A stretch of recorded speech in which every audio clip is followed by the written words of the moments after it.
Hello and welcome along to Adventures in Pop edition number 125. And well, you can probably see I'm not alone today, and I have with me over here William, who is actually, whisper it, my nephew. But the reason I've asked him to kind of pop into the Adventures in Pop studio today is well, he's just done a very interesting degree at York University in sound technology. In music and sound recording. Music and sound recording. And I'm quite interested to know what all that's about and what you kind of do with it. And it'd be interesting to hear a little bit more about, how William kind of got into it in the first place. And for those with a long memory, a little while back, actually a very long way back, I once put some words to a William Jacobs instrumental from years gone by, and had lots of good fun with it. And although I never released it, I have made a video about it some time back. I might have to just go and dig out what episode that was for those that are interested and put it in the comments below. So sit tight and let's hear about William's journey into the world of music.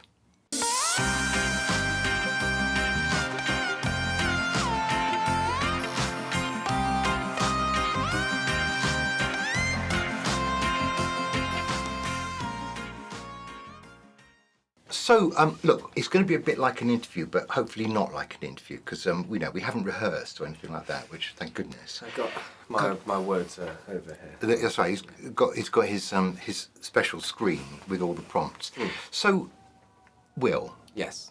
How did you get into it in the first place? Because I know your route in was very, very different from mine. Into music. Into music, and Okay. and making you think, oh, I'd quite like to. I can listen to it. That's great, but I can do it as well. I can make it. Well, as a young child, I was very conspicuously actually not into music, and kind of even up until I was 12, 13 type age, I did not listen to much music, rock or what was on the charts. Why? I just wasn't bothered about it. I think that what I was exposed to was, kind of the little scummy soapy suds that rises to the top of the barrel of music, and I kind of never really felt a need to delve deeper, and I wasn't that bothered, and I didn't really appreciate it, and so I was never kind of that concerned about music, but I was crucially a massive nerd, and so I played lots of video games, and video games oftentimes have astounding soundtracks, and so there I was. I wouldn't listen to much kind of commercial music, but I would avidly listen to video game soundtracks, and I would teach myself them on the piano. And then one day, I remember it like it was yesterday, I was roaming a Primark in Durham, I think. All the best places. Yes, and I had a very, very specific piece of video game music in my head, which you could play if you like. It's Mad Monster Mansion from the classic 1998 platformer Banjo-Kazooie. I barely know what he's talking about. Astounding song. But the thing is with that track is there is so much going on. There's like 4 or 5 different layers. I can't play that all on the piano at once. I could just about kind of hold down a left and a right hand. I can't be doing 5 things at once. So I thought I'm going to need some assistance here. And so I thought I'd better get a computer. I better make remixes. I got a computer. I got lots of cables that didn't do the right things. And I fumbled my way into remaking game soundtracks. And then after about a year, I fumbled my way into making my own music, and then Right, so hold on. So how old were you at that stage? Right at the start, Yeah. Durham, I would have been 13 and a half. It was, Okay. and 1 month on top of that. It was November 2015. So okay, that's quite specific. I like an answer to a question. Yeah. Okay, and so you went through game music into thinking, okay, so then I can compose my own stuff. So you were copying the game music, so you were learning how it kind of works. And I was learning arranging, which was very good. I was learning producing. Yeah. For about a year, I didn't know how to put effects on anything. And what did you bought? What was your equipment? Presumably you had a DAW, didn't you? I had for a good while the demo version of FL Studio 12. Oh, okay. So the demo version. Now the demo version, completely full version of the program, it lets you save, but it doesn't let you reopen things. And so while I was working on a track, I would close my laptop and never ever shut it down, because once you shut it down, you'd lose your life's work. And I'd spend about a week per track, put them on my YouTube channel, and then you could close your laptop. And then I could shut it down, and it would have a rest, and the kind of sparks would stop flying around my bedroom. So you got a YouTube channel? I do. Do you still have a YouTube channel? I haven't done much on the YouTube channel in a good while. Again, we'll post we'll post a link to William's YouTube channel. You can go and see what he was up to a few years back. Okay. So gradually it developed, and then when it came to thinking of things to do at university, how did you make that choice? I mean, obviously, it's something you're very interested in, but above all the other things you could have done at university. First off, Simon, what an excellent question. Thank you. I was faced with a dilemma at university. I wasn't really aware of what the landscape was. In my mind, a music degree would look like going to university and becoming a concert pianist and studying Beethoven for 3 years.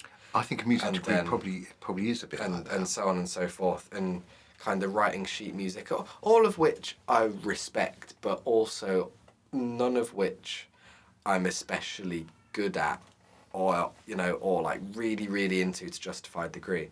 So I kind of thought that music wasn't really a place to go. But I looked around, and there are a few places that offer kind of courses that blend your music and your composition and your performance with the more kind of vocational recording production. Yes. It's interesting. I only really started learning about recording once I got to university. I wanted to go for production, but turns out I entered a recording degree, which I don't mind. Was that a mistake, or were you happy with that? I was quite happy about it. I don't mind. Instead of kind of learning about the AWs, which we learnt a bit, we learned. It sounds like you things. went to university without doing your necessary research. I went back to Durham actually. It would have been 5 years on from the site of the from the initial realisation. Yes. On that day was the day that I ate a cheese and bacon sandwich and realised that I was lactose intolerant. I had that and a latte. All these things are quite important. But it was also the day I realised Durham was not the place for me. I looked there for like a kind of straight music degree, realised it was not my bag. You were studying nothing that had come out since 1950. Right. They had studios, but they were right next to the cathedral, and the bells would go off and interrupt your recording every 15 minutes. That's not very good. So I went there, didn't like it. Went to Liverpool, it was all right. But I went to York, and I really, really liked York. I thought it was a beautiful campus. I got on with the lecturers. I thought the facilities were great. So I've been around. I've kind of got the vibe. So you went to York, and you've now completed your 3 years of degree, which is all very good. Yes. So you've got a degree in music and what was it called? Music and sound. Music and sound recording. Music and sound recording. And what do you do with that? What does one do? I mean, before I ask you what you're going to do, what is the idea that you would take that degree and do what? What doors does that open? There's a lot of vacancies in cafes, retail positions, warehouses. Yes. Yeah. To do what?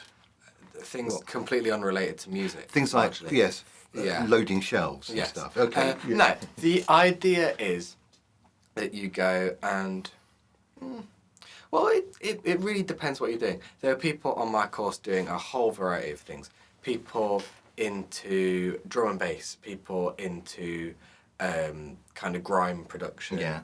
people into weird electronic stuff, or singers, or people who wanted to record orchestras. There's kind of loads and loads of different people that were eyeing up different career paths. You know, even programming or performance, people in bands, things like that. So kind of people would go into the course wanting different outcomes, and the course itself guarantees nothing. Of course, because how can it? But what it does do is it puts you in a place with pretty top-notch facilities, with lecturers who know what they're talking about and can give you advice. Very crucially, with like-minded people, a lot of whom you're going to get on with, maybe collaborate with, exchange ideas, argue with, all of which is good.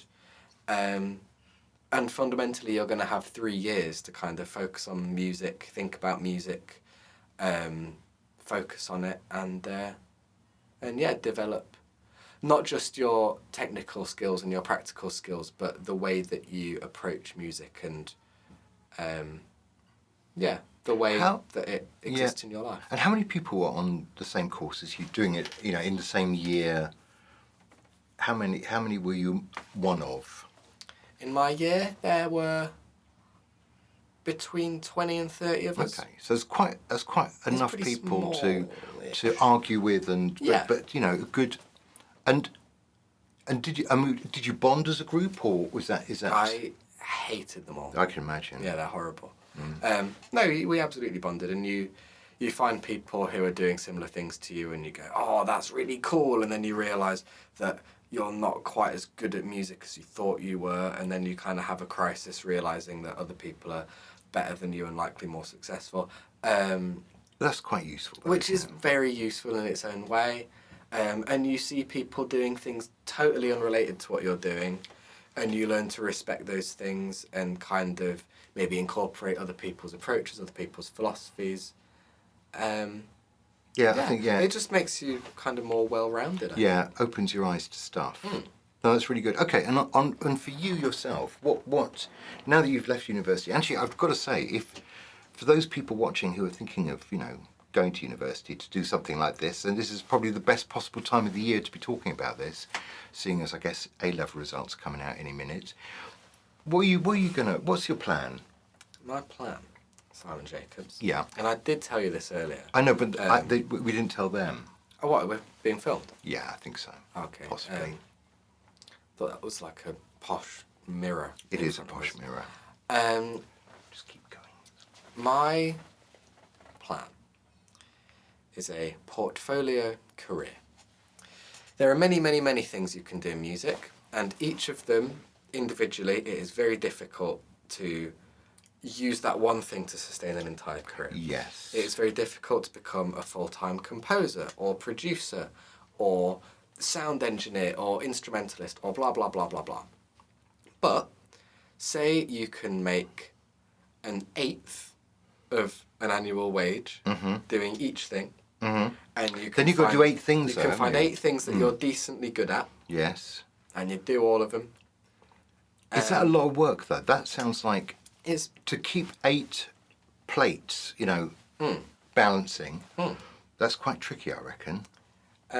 Yeah. But so describe some of those things that might be in your portfolio. Okay.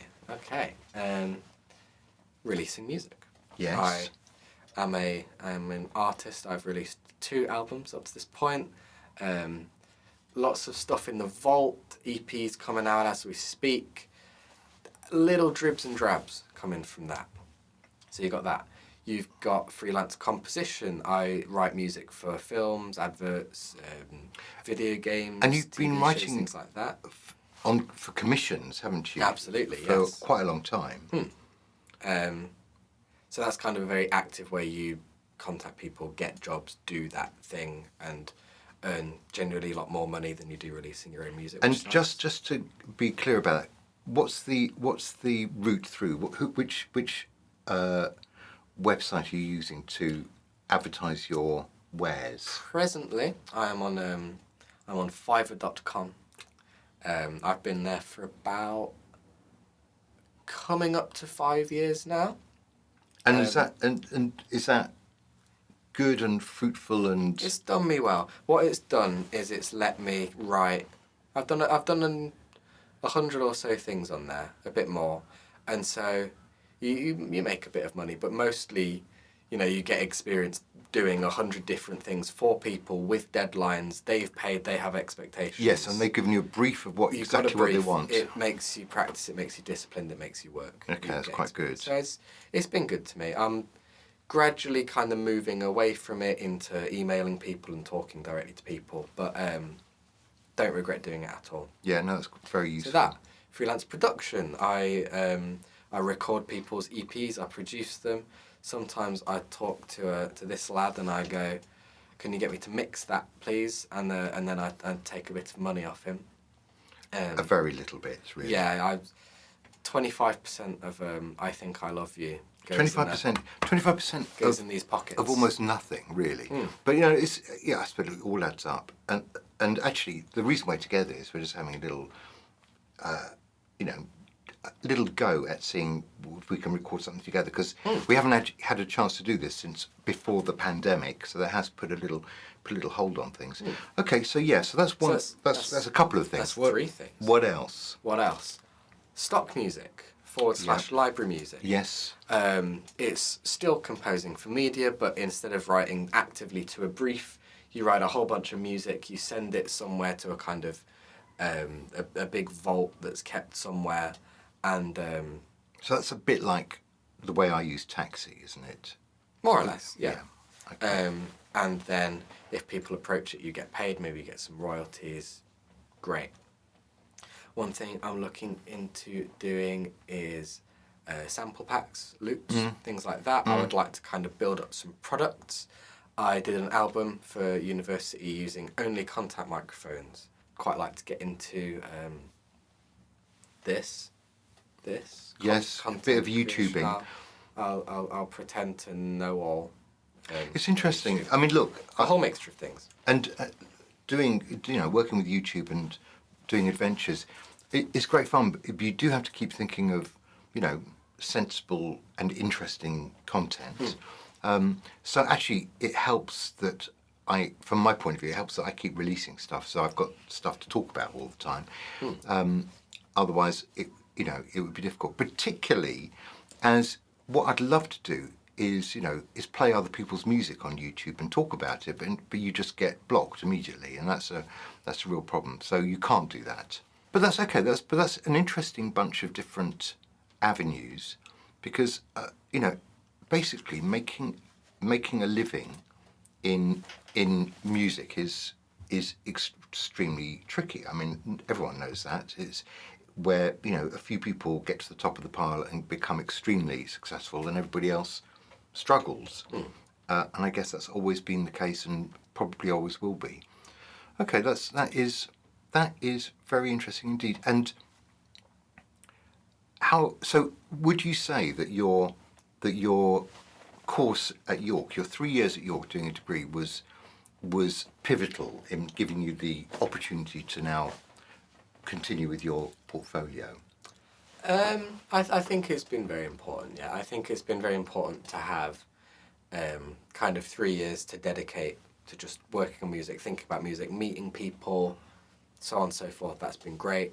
Using facilities, I've had opportunities, not kind of entirely hinging on the university, but kind of while I was at university in York, I got in touch with a studio at York and I started doing volunteering work there. Through there, I managed to A, learn a lot, but B, then do some live sound work at a music festival. And kind of all of this can be traced back to me making the decision to go to York. Yeah. Now, that's not to say that if you go and do a degree in music, you will get those opportunities. You have to seek them out, you have to work for them. And even with any amount of work, you are not guaranteed them. You have to be lucky, and you have to put in lots of hard work, and you have to deal with a lot of kind of self-doubt and doubt from people around you. Yes. But yes. It can be done, and you do need to be fairly resilient, don't you? You fairly do. brazen. Otherwise, I think you could fall at the first hurdle and think I'm just not up to this, or I'm not worthy, I'm not good enough. Those voices have to be quieted, I think, don't they? I'm glad that I have done it. Maybe ask me in a few years' time and my answer might change. Well, I will. Actually, don't. Okay. But for the time being, while I'm kind of, in the 2-month post-degree honeymoon period, before really having to do much, I feel pretty good about it. Yeah, that's and good. I got a good hat when I graduated. That's also, and a couple of photographs. Exactly. Yeah. Yeah.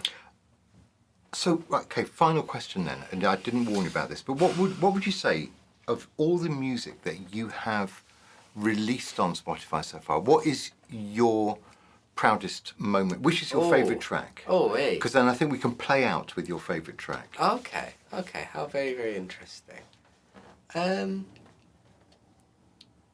you what, I did I have a friend who I met on the degree, so maybe this is appropriate. A friend called Rosanna. She's a very, very talented singer. And we recorded a cover of a song called On Melancholy Hill by Gorillaz. And that was kind of a production for the course, but I ended up releasing it. And I really liked the way that sounded. It's kind of a bit of a lo-fi sound. We recorded the vocals over the phone. And yeah, I was pretty happy with how that one turned out. So you can...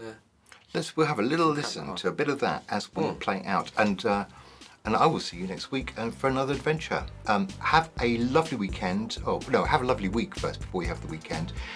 And I'll see you next time for episode 126. And I will see you in episode 250. Thank you very much indeed. See you later. Bye-bye.